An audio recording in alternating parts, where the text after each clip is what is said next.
अगर आप भी चाहते हैं बिट्टू मलंगिया इंटरटेनमेंट का ऑडियो वीडियो सबसे पहले आप तक पहुंचे, तो लाल बटन को दबाकर चैनल को सब्सक्राइब करें और बेल आइकन दबाना ना भूलें।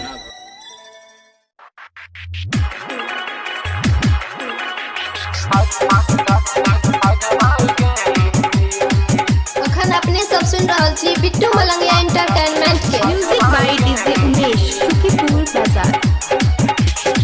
हाथ में मेहंदी अब लगाबाई दे नहीं परबौगे मम्मी, हाथ में मेहंदी अब लगाबाई दे नहीं परबौगे मम्मी। उहे छौरी से छौरी पूजिया से यह छोरी से कराई दे दिया नहीं तलक भगवाओगे मम्मी। यह छोरी से कराई दे दिया नहीं तलक भगवाओगे mummy. DJ Bittu Malangiya, DJ Bittu Malangiya, Madhubani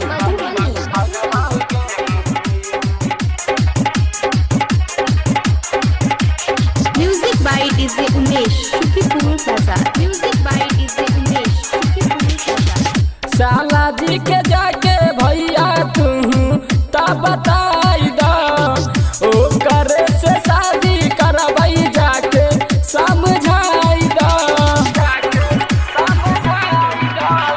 साला जी के जाके भैया तू ता बताई दो, ओ करे से शादी करवाई जाके समझाई दो। जब कर तो विपिन मामन लेके भागबौगे मम्मी, जब कर तो विपिन मामन लेके भागबौगे मम्मी। उहे छौरी से छौरी पुनिया से इहरिना से कराई दे दिया नहीं तलक भागबौगे मम्मी। इहरिना से कराई दे दिया नहीं तलक भागबौगे mummy.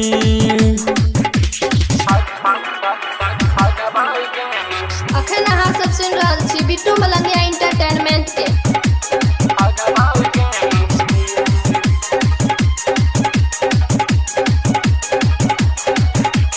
Music by DJ Umesh Shukipur Bazar. Music by DJ Umesh Shukipur Bazar. प्यार कर छिए गे मम्मी बाती या तू मान ले, शिवम के बियाह क के रीना के घरे लाई दे। प्यार कर छिए गे मम्मी बाती या तू मान ले, शिवम के बियाह क के रीना के घरे लाई ले। जब रंजित कैला से रोहित अब गरतौगे मम्मी, जब रंजित कैला से रोहित अब गरतौगे मम्मी।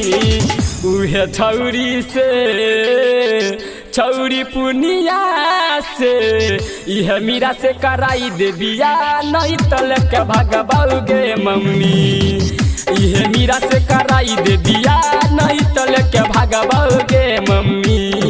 हाथ में मेहंदी अब लगाबाई दे नहीं परबौगे मम्मी। उहे छौरी से छौरी पूजिया से यह छोरी से कराई दे दिया नहीं तलक भगबौगे मम्मी। यह छोरी से कराई दे दिया नहीं तलक भगबौगे मम्मी।